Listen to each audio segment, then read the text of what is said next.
I still believe in modesty.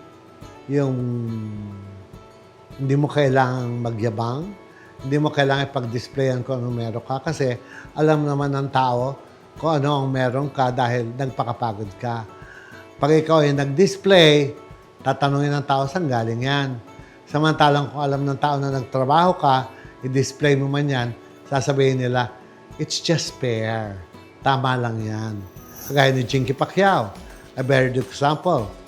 Talagang what she wears for the day is 3 to 4 million to 5 million pesos.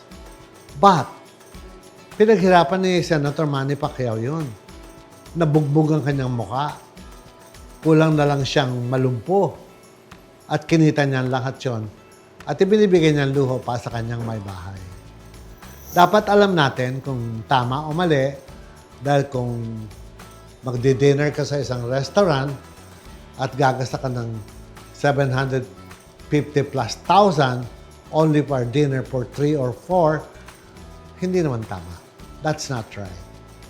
Dapat ang mga magulang ang magturo ng tama sa kanilang mga anak na uso na nga yung influencer, pero dapat turuan nila ang kanilang mga anak nila na dapat ay mag-influence ng tama, wag ng hindi tama.